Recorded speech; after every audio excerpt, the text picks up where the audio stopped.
While I was at the training center for my new job, I went away for 2 weeks, and one of the teachers wanted us to do like an icebreaker game to see, to kind of make us feel more like we're friends, So he said, everybody knows there's this game like 6 Degrees to Kevin Bacon. But I don't even know who Kevin Bacon is, to be honest. He's an actor, that's all I know. I kind of know what he looks like, but I've never seen any movies with him. But then he said, he didn't want to just do Kevin Bacon. He said, take any 2 actors, and he's going to try to make connections. So, like, people were picking actors I never even heard of. So, like, I was going to play, because, like, he wanted to, like, compete with someone, and then, like, I was like, yeah, I don't even know who this other person is, so, like, I'm sorry, I can't play this game. But on the side, I gave him some hints, because, like, he was all like, don't bring up, like, some modern actor and someone from the silent era, because that's not going to work. And I was like, that's not necessarily true. It could work. So, like, I'll tell you privately, because I don't, this way people will think you got got this information. So I gave him 2 challenges that he got halfway right. I mean, the way we were playing the game is like one person would call one actor, another person would call another actor, and he could always do it. But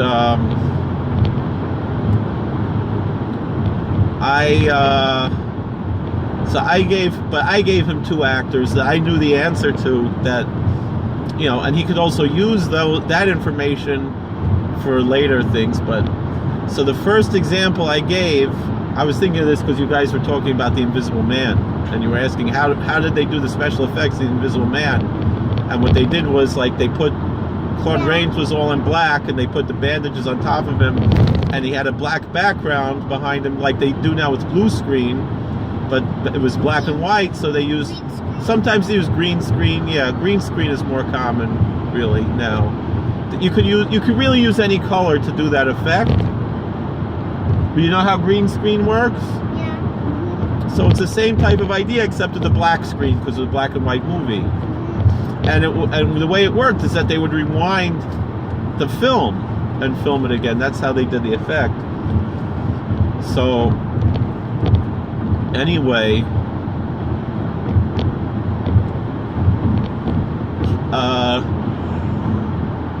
I said, so we were talking about Claude Rains. You were talking about the Invisible Man, so it made me think of Claude Rains. That's why I was talking about this.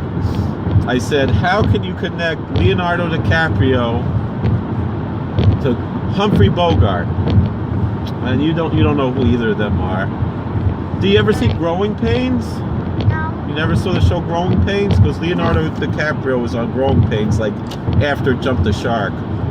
But Does that mean it jumped the shark? well, you know how, like, on the Brady Bunch they brought in Cousin Oliver?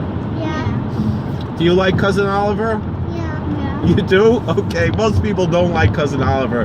Most people would say that that's when the Brady Bunch jumped the shark, was when they brought in Cousin Oliver. What it means to jump the shark, because you ever seen Happy Days? Yeah. So there was this yeah. one episode of Happy Days where Fonzie jumps over a shark, like that. He does like I think it's, what do you call it, like a ski jump, like water ski jump over a shark, and like people like, that's just crazy. Why? Family Man, sometimes they were talking about jumping over a shark. Yeah, so that comes from Happy Days. So like people will say, like, on TV shows, when the TV show, like, has been on too long, that they jump the shark. So They never jumped the shark on Simpsons. some people would disagree. Actually, they made reference to that several times on The Simpsons. I don't know if you remember.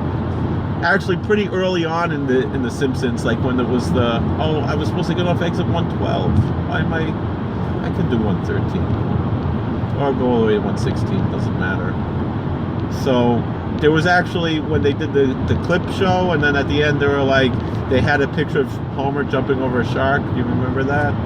In the credits at the end? No. Anyway, back to this 6 Degrees game. So I said, anyway, I said Leonardo DiCaprio to Humphrey Bogart, you could do it with just one movie in between. So 2 moves is how I think we would define that. Basically 2 actors or actresses or whatever in between Humphrey Bogart and Leonardo DiCaprio. And he's like, that blew his mind. Like, how could that be? You know, they're so far apart. So I said, not only that, but it's their 2 most famous movies, you know, pretty much. You know, maybe some people might disagree, but you know, pretty much their most famous movies. So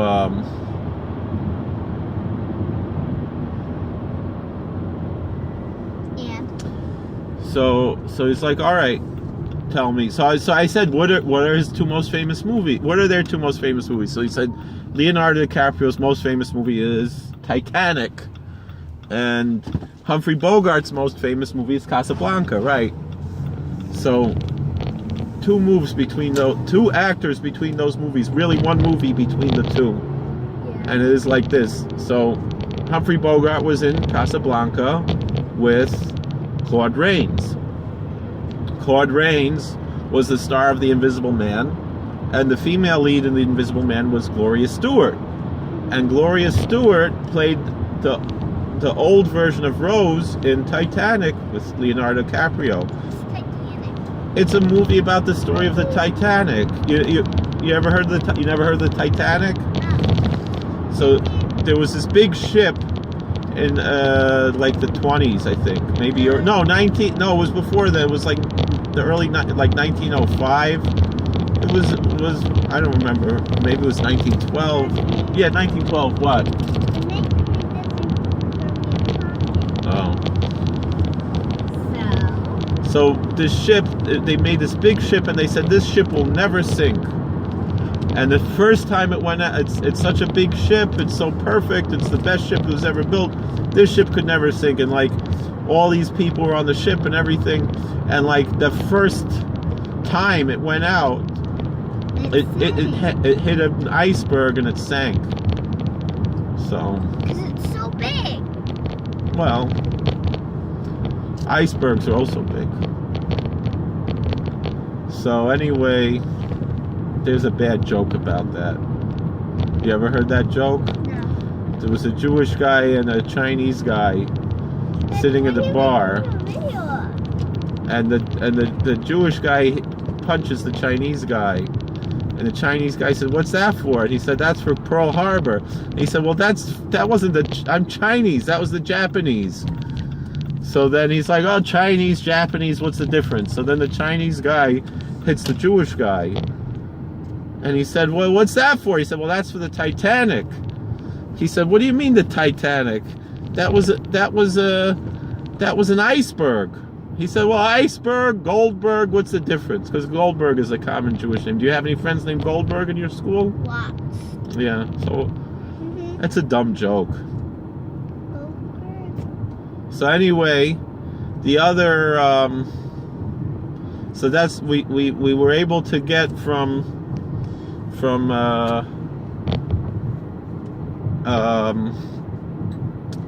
Humphrey Bogart to Leonardo DiCaprio in 2 moves. So then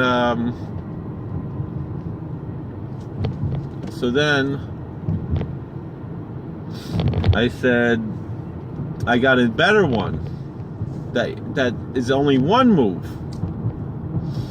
So what's that? Because he said no one from the silent era, right? I was like, you're not going to get someone from the 90s and connect them to the silent era. I was like, yes, you can. And I'll show you.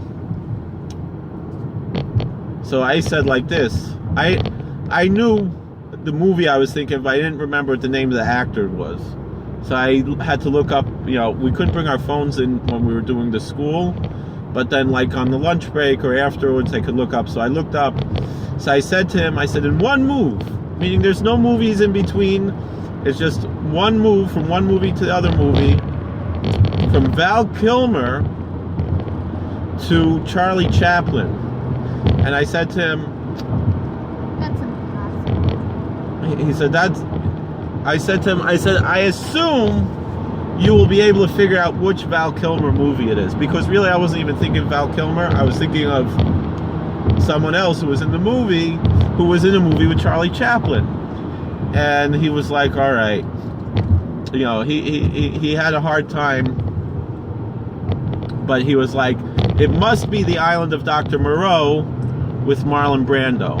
I was like, all right, that's it. And then, so Marlon Brando was in Charlie Chaplin's last movie, which Charlie Chaplin did have a bit role in, not just that he wrote and directed the movie, but he actually did appear in the movie as well. So, because he said a little cameo could count. So then, so I said,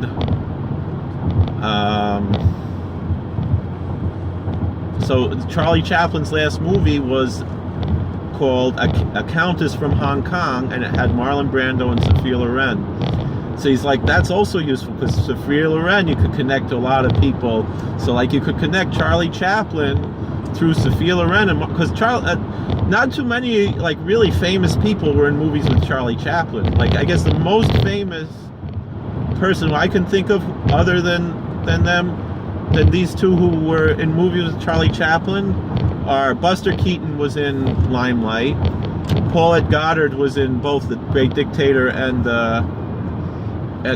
Modern Times, and she was Charlie Chaplin's wife or a common law wife or whatever. And Jackie Coogan, who played Uncle Fester on Addams Family, he was the kid in The Kid. He had the title role.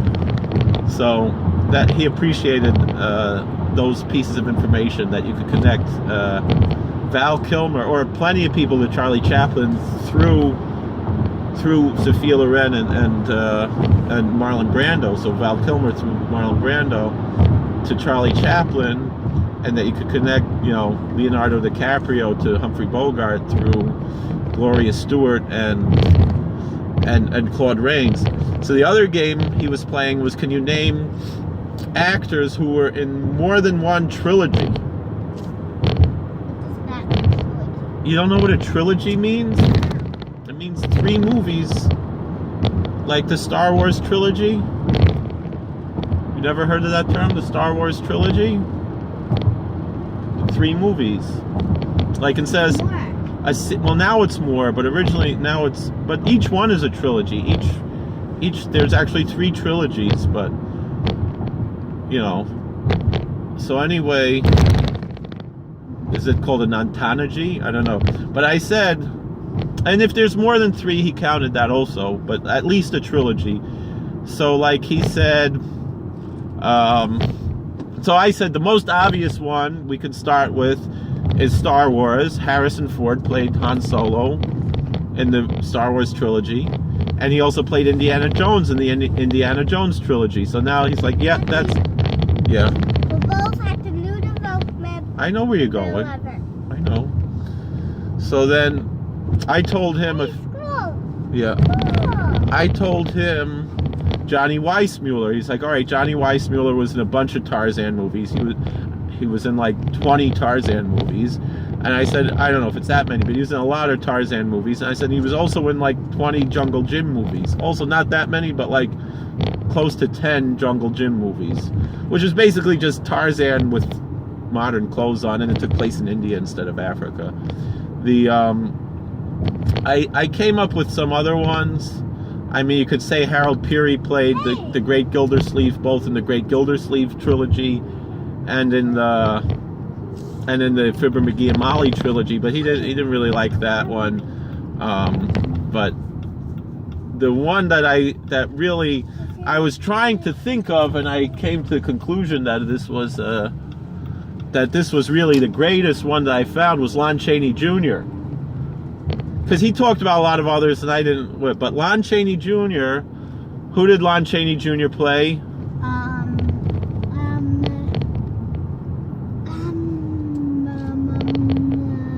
Frankenstein? He did play Frankenstein's monster once, and actually appeared as Frankenstein's monster twice because they used stock footage from a movie where he played Frankenstein in another movie. So who else did he play? He actually played almost all the Universal monsters. But which one was he most famous for? I mean, he didn't play Creature from the Black Lagoon, but which did he play? What was his most famous one? The Wolfman. So he played the Wolfman 5 times, and he played the Mummy 3 times. So that's 2 trilogies he was in. Plus he played Dracula. Plus he played Frankenstein's monster. And 3 of the Wolfman movies were Frankenstein movies. No, 4 of them were Frankenstein movies, and 3 of them were Dracula movies. And he played, and in one of the movies, House of Dracula, they used the stock footage from Ghost of Frankenstein with Lon Chaney Jr. playing. So he played both the Wolfman and Frankenstein in the same movie. Where's 11? Here. Where? This is it? Yeah. Oh, this is it. Okay. All right. It's